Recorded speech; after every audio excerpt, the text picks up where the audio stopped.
Assalamualaikum, nama saya Nur Ashikin binti Muhammad Azin, nombor matrik 289422. Dasar Keluarga Malaysia ini dilancarkan oleh Yang Amat Berhormat Datuk Seri Ismail Sabri bin Yaakob pada 22 Ogos 2021. Aspirasi Keluarga Malaysia menggariskan 3 pemacu utama iaitu keterangkuman, perpaduan dan kesyukuran. Visi Keluarga Malaysia adalah untuk memulihkan Malaysia dan mengubahnya menjadi negara maju dan berpendapatan tinggi.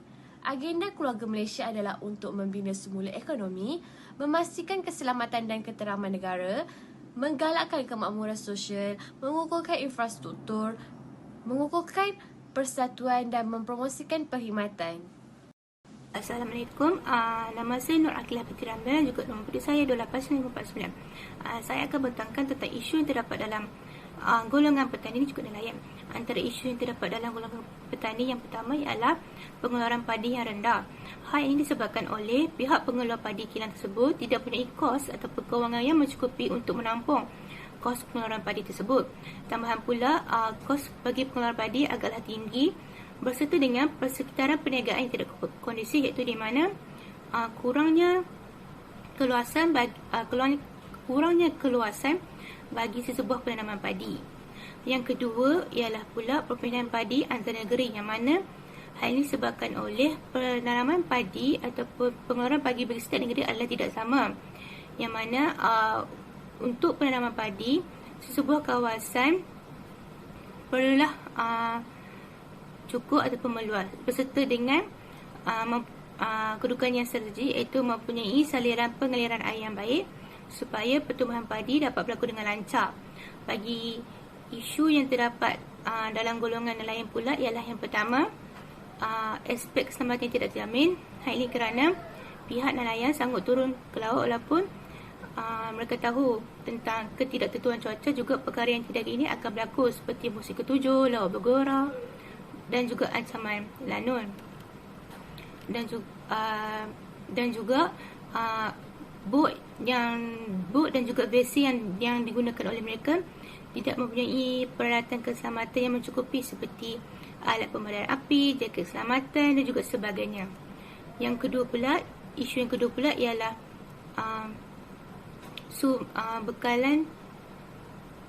bekalan laut yang semakin berkurangan. Hal ini disebabkan oleh faktor-faktor tertentu seperti faktor cuaca, laut bergelora, tumpahan minyak, pergerakan plate tektonik dan juga sebagainya. Jadinya sektor perikanan telah mengalami ancaman sejak 40 tahun yang lalu. Tambahan pula, sumber bagi ikan demersa semakin hari semakin berkurangan, yang mana ikan demersa ini merupakan ikan yang hidup di dalam dasar laut seperti ikan gelama, lolong bara, sotong dan juga sebagainya. Assalamualaikum, saya Nur Aisyah Maziah binti Zulkifli akan menerangkan bagaimana kerajaan melaksanakan dasar keluarga Malaysia melalui satu program yang telah kami fokuskan, iaitu kepelbagaian jenis bantuan kepada nelayan dan juga petani. Program ini berada di bawah tanggungjawab Kementerian Pertanian dan Industri Makanan MAFI yang memfokuskan kepada 2 kelompok utama, iaitu kelompok nelayan dan juga kelompok petani. Di setiap bawah kelompok ini telah kami fokuskan dengan lebih mendalam 2 program yang telah dilaksanakan melalui dasar keluarga Malaysia ini. Di bawah kelompok nelayan, program pertama adalah program bantuan allowance sara hidup nelayan yang diberikan kepada nelayan bernilai RM300 kepada setiap nelayan layak untuk setiap bulan. Dan program yang kedua adalah program pemodenan vessel Zon A dan Zon B serta mekanisme tangkapan, yang mana kerajaan menganggarkan bernilai RM5 juta diberikan kepada setiap syarikat vessel dalam tempoh 10 tahun untuk mengeluarkan peralatan penangkapan yang lebih moden dan efisien. Bagi kelompok petani pula, 2 program telah dilaksanakan. Yang pertama adalah program Rezeki Tani yang merupakan program berbentuk in-kind dengan anggaran maksimum RM10,000 diberikan kepada sesebuah program yang bersesuaian. Dan untuk program yang kedua adalah program Smart Sawah Berskala Besar Smart SBB yang merupakan sebuah program yang di mana kerajaan menganggarkan RM900 juta kepada 1 bilion setahun diberikan kepada syarikat tertentu untuk mengeluarkan teknologi peralatan penanaman padi yang lebih efisien seperti drone baja. Bagi kelebihan dan kelemahan program ini akan dijelaskan oleh pembentang yang seterusnya. Kelebihan mengagihkan bantuan kepada petani dan nelayan ialah ia membantu meningkatkan pendapatan golongan ini kerana masih ramai rakyat yang hidup dalam kemiskinan yang memerlukan perhatian dan sokongan kerajaan. Sokongan kerajaan juga akan mengurangkan beban ekonomi petani dan nelayan dengan ketara. Sebagai contoh, pada musim tengkujuh, nelayan tidak dapat turun ke laut, jadi wang yang diagihkan oleh kerajaan boleh digunakan untuk menyara keluarga. Kelemahan pengagihan bantuan kepada petani dan nelayan ialah golongan ini tidak begitu pandai menyara diri.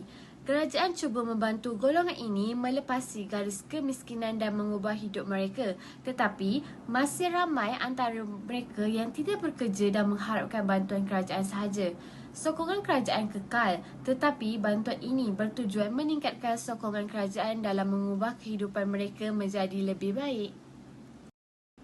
Hai, Assalamualaikum warahmatullahi wabarakatuh. Nama saya Muhammad Arif bin As'ad. Kali ini saya akan membincangkan sedikit sebanyaklah tentang cadangan yang boleh diaplikasikan oleh pihak tertentu dan juga masyarakat yang menerima bantuan itu sendiri bagi melancarkan dan melicinkan lagi lah program yang dilaksanakan.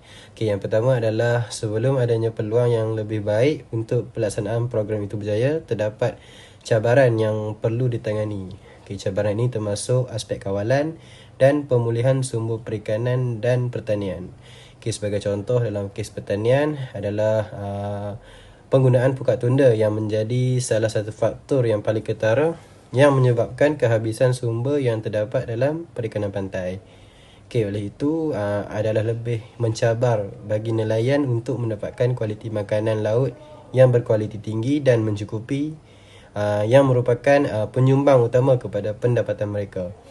Yang seterusnya, langkah berikut yang amat penting ialah memberi insentif kepada ahli komuniti nelayan untuk mengambil bahagian dalam usaha yang akan membantu mereka dalam meningkatkan pengetahuan mereka tentang industri aquakultur.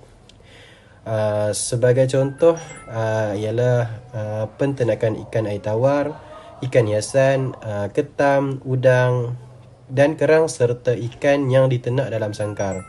Di samping itu, nelayan juga digalakkan untuk mengambil bahagian dalam program pengurusan kita semula pantai.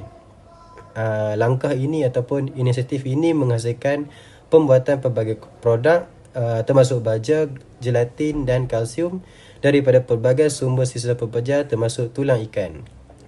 Penemuan boleh dilakukan melalui pemprosesan untuk membuat komoditi yang boleh digunakan untuk petani dan nelayan untuk keuntungan mereka. Yang seterusnya, langkah yang ketiga adalah penyelidik akademik yang berada di universiti perlu menambah baik hasil kajian mereka demi populasi ini. Sebagai contoh, pelbagai kajian telah dijalankan di universiti dan sebagai akibatnya, proses pembinaan ilmu kepada keluarga nelayan untuk meningkatkan pengetahuan dan kemahiran mereka tentang sisa pantai boleh dilakukan melalui penyeliaan dan pemprosesan bersama-sama dengan pelupusan sisa pantai. Sebagai contoh seperti kerang, ketam, udang dan tulang ikan. Ini boleh dilakukan bagi memudahkan peningkatan pengetahuan dan kemahiran keluarga nelayan berkenaan sisa pantai.